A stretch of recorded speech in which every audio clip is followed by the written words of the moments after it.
Conference on Biodiversity, COP15, is underway in Montreal, Canada. It aims to take urgent action to halt and reverse the biodiversity loss that's happening around the world, to change our use of lands and sea, to redirect subsidies, and to provide the necessary resources to make change happen.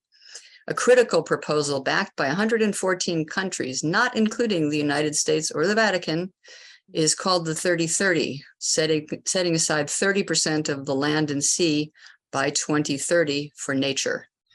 Wording is being hammered out as we speak, and a single phrase can turn the whole document into a different direction. Transparency, implementation, funding are all being hammered out and hang in the balance now. John D. Liu and Paul Beckwith are at the conference, and Raya Salter is with me. They were all at COP27. So I'm going to turn it over to you. I'd love to hear how it's going, John, and what your impressions are so far of the conference. Well, thank you. Yesterday was Restoration Day, and so that was a pretty big day. I'm on the advisory board of the UN Decade, and I've also been put onto the finance task force, which is run by the World Bank. So I've been listening to this, and there is a very interesting situation that hasn't happened before, where really nature is being discussed, and the nature-based solutions and ecological restoration, the decade of ecosystem restoration, they're all really at a high point. It's kind of a giddy high there. It's always been such a struggle to even get that into the consciousness of people. And now the people who have ignored that for a long time are putting those words out. But do they even know what those words mean? And are they deeply committed to this? And businesses and things are high on the agenda. And in comparison to the COP in Sharm el Sheikh, it's calmer, and it has a bit more. It's still inside of a sort of abiotic bubble, but it's talking about biodiversity, it's talking about nature, as opposed to just really abstractions with carbon trading and this kind of thing, which you saw at the COP27. But overall, it's more measured, more calm. And on this concept of 30 by 30, my initial reaction was, how about 100% now? How about you go ahead? What is this 30 by 30? Like, help us understand what folks are trying to get at now. Yeah, well, I think I question it, but what they're saying is that they want to have protected 30% of the land and 30% of the oceans by 2030. But excluding people, does that mean these are protected areas where people are, it's a no-go zone for people? Because I don't think that's the way forward. I think people are part of nature, and we need to align our behavior. Human behavior needs to change, instead of like having one area for human beings, which is abiotic, and then nature everywhere else. Yeah, and I have to question that number, because I haven't heard, like, what are we doing right now? Okay, so you could argue, well, we're not protecting any percentage, so we're going from 0 to 30. Or you could argue, well, right now 50% of the land is an ocean is pretty much untouched. So, this could be a going backwards, saying we're going to do 30. And also, it doesn't work this way. Like, you don't, as John is saying, when you do ecosystem restoration, you're restoring degraded areas. And those are, there's not huge chunks of land that you're just going to say, well, those are restored versus not restored, especially with the oceans. I mean, that doesn't really make too much sense. You have a marine protected area, but you have warming of the ocean and corals bleaching and things mangoes being lost in your protected area, how does the concept of a protected area make sense? And I guess the question, so I'd like to see a lot of analysis, scientific analysis on those numbers, and it's not there for sure. And does this mean that we're going to does this 30-30 really mean that we're going to have a free-for-all on 70% of the water and land surface on the planet? Do whatever you want to those 70%. So is this a step forward or a step backwards? I mean, it's just a number that's being thrown out there from what I can see. Yeah, well, there's talk about also which land, which part of the sea, because the critical habitats for where fish spawn, et cetera, are on the coast where people live. So how do you start protecting those areas? Does it protect indigenous land in which countries? Where is that protection going? It's a very amorphous concept. And whether they're going to hammer that out they only meet every 10 years, this conference on biodiversity. I mean, there's no way that's adequate. I don't know, maybe they'll change that, but. Also, are they talking about, every country saying protecting 30% of their country land surface? I mean, Saudi Arabia would just say, okay, you have the desert. Egypt would say you have the desert. All their development is along the Nile. So, if you look at the population density map of Egypt, it's quite amazing. Everything's along the Nile and in the Nile Delta. So that's much less than 30% of Egypt. So Egypt could just say, okay, we're going to allot 30% this desert area the document itself does say that each party would contribute to attaining the targets in accordance with national circumstances, priorities, and capabilities.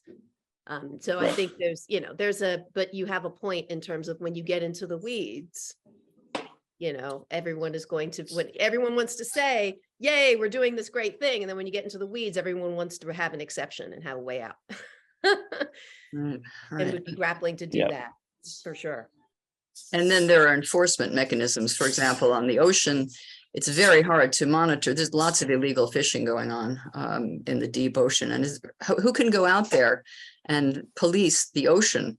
It hasn't been working, and therefore lots of big nets are just being thrown out into the ocean and scraping the ocean floor. As we know, the pastures are disappearing. So enforcement is a critical element here. How does it get enforced? First of all, what is the funding mechanism that was left over from the COP27? Loss and damage, but where's the funding? Where's the mechanism? And in this one also, it has to have a structure. You can't just throw these nice words around. I would agree. The danger is almost rhetorical, and we really need to have a shared intelligence, a shared consciousness, and a shared intention. And I don't really see that happening. There's a lot of opinions. There's a lot of people who are talking about, in a sense, their own self-interests or institutional or national interests. And really, we need to think about what is the interest for life. And that's really the key to the biodiversity convention, I think. Well, there is some talk about redirecting the subsidies, especially the agricultural subsidies. And there's a recognition that the grazing of cattle is a major contributor to land degradation and the loss of forests and the loss of, of soils and so forth. As you say, the language is there, but the language doesn't matter unless it really can be enforced in the countries that are relevant. And it's not being in the United States, to me, is incredible that we're not participating in this, in signing on to any kind of deal that's occurring. Yeah, and it might be precisely because of, often, about liability and enforcement. I see in the document that's developing in brackets is a, including a judicial, enforcement mechanism in brackets. Right. It's all in brackets now. The other thing is that I haven't heard the term biogeography brought up at all. And biodiversity depends a lot on biogeography. And biogeography is just that there's different temperature precipitation zones on the planet. And those certain geographical areas are able to support, you know, certain types of plants, you know, whether you have a desert or a shrubland or a savanna or a rainforest. I mean, it all depends on those climate factors, and those climate factors, those factors of temperature and weather and rainfall are shifting extremely rapidly as we're warming the planet. It's very uneven warming. Of course, we're warming higher latitudes much faster than lower latitudes. So we're getting a huge shift of these biozones, if you like, or biomes. And if you protect an area, but the temperature has increased and the rainfall has decreased, and then the whole area is shifting. So the good areas for biodiversity will be further north. They'll not be in the regions that you've protected. They'll be out of the regions you've protected. So if they're protecting regions, we might envision like a 30% circular chunk within a country that's, you know, that's the 30% protected, but that's completely the wrong way to go. What you need is a vertical slice, and you need a corridor running north-south, you know, sort of a strip, so that there can be migration of plants and via seeds being carried by animals and also by winds. And you need animals to migrate to regions that they're comfortable living in as temperature increases and as precipitation changes. So if you have just a big isolated circular chunk, you know, it's going to completely be different from if you have, say, a vertical slice. The idea of this geography, I think, sounds yeah. I mean, so there's a whole field called I was interested in what biogeography. John thinks about how, as somebody who does a lot of land-based, you know, what are your thoughts about this geography element in terms of focus for the protection, as you know, as Paul was saying? Yeah, I would say that we've just begun to understand what we can do to mitigate what we have done in the past.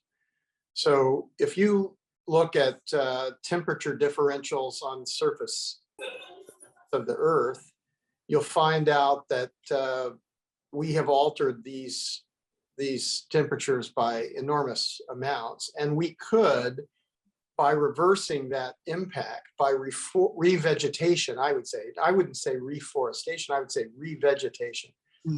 Because if it's grasslands, well, then let's return it to meadows and to diversity there. But what we're finding is if you measure the surface temperatures below a canopy, the temperatures are often 15, 20 degrees centigrade. But this is quite large, and I've measured even higher, but they're usually a little bit outlying areas in deserts. But the fact is, you know, we can do this, but it requires us to act locally and do that simultaneously all over the world. So if we understand this, but the focus of the majority of people is not on restoration. It's on exploitation or consumption or use or whatever.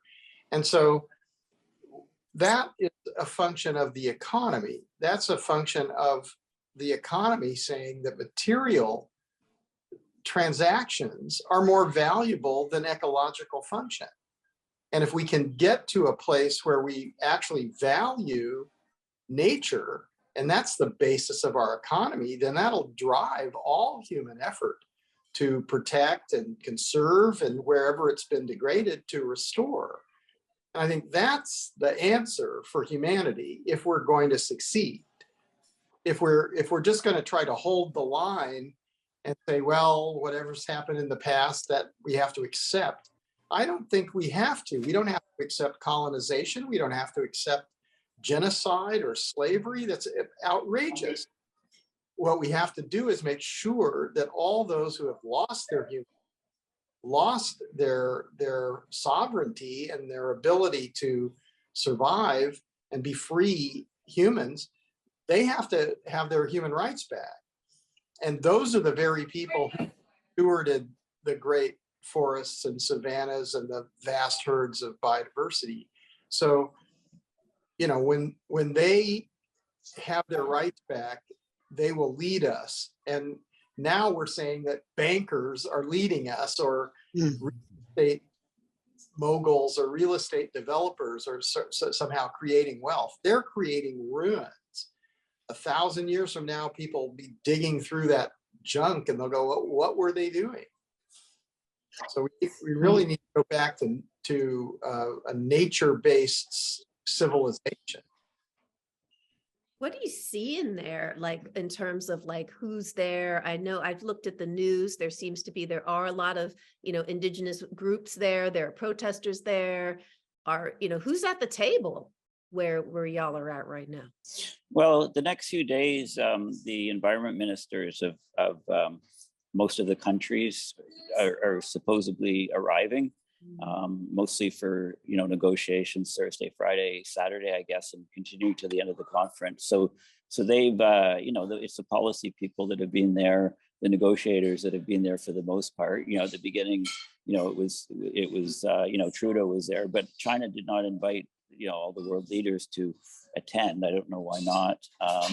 So the next, you know, like COP27 and any of these other COPs, you know, it seems that, you know, the thing goes along for a week and 3/4, and then it's in the last couple of days that there's a lot of scurrying, and, you know, they want to come up with something that they can present to the world. So, you know, as far as Canadian personalities, you know, I've seen, actually, I'm interviewing Elizabeth May tomorrow, the leader of, co-leader of Canada's Green Party. She's well known in Canada, and her husband is also very, very famous. I've seen him around, and David Suzuki, very well known in Canada, has been wandering the hallways. And so there are people there. I mean, most of the people, you know, like I could walk next to the president of some country and not even know who he was, right?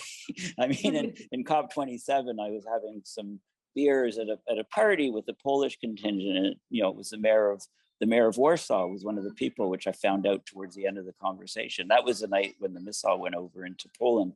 So the people are there, but, you know, you or I probably, you know, unless they're very famous, we wouldn't really know. But there are people there. There are people there able to make, you know, decisions. So hopefully they iron out, they get some agreement.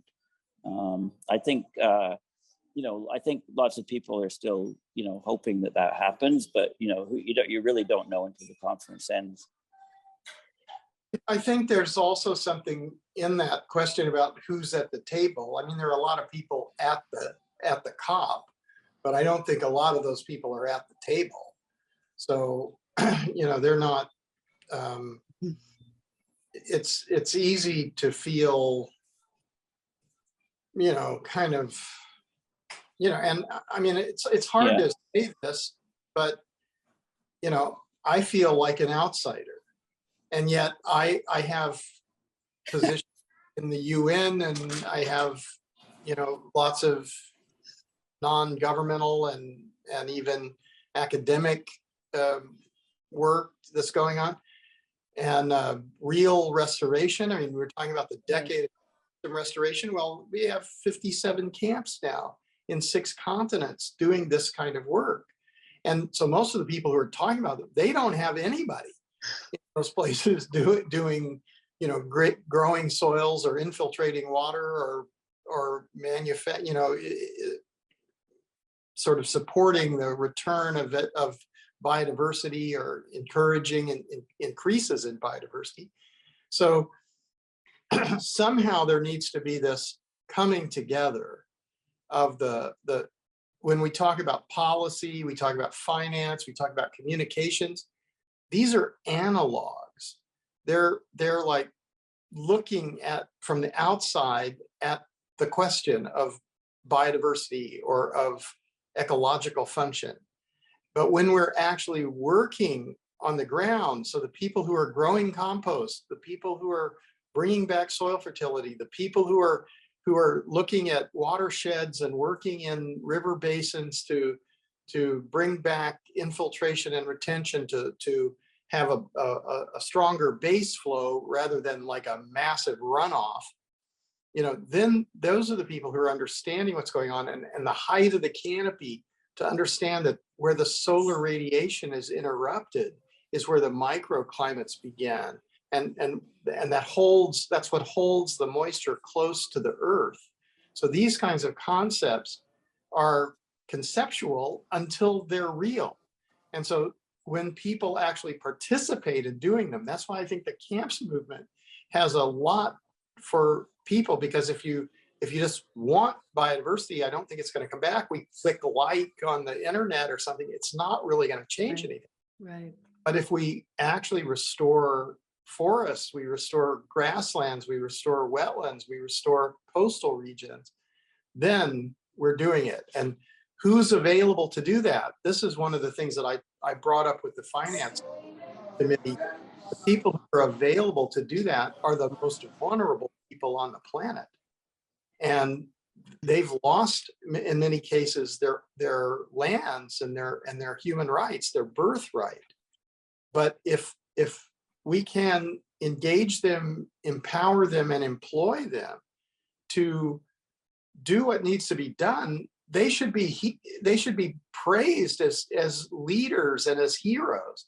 And they have to have their human rights. The society has to recognize that they are equal, and that there's no living thing on the earth in biodiversity that you can actually take out, think, well, that's okay, it doesn't matter, we take it out and it'll re-regulate without it. That's wrong.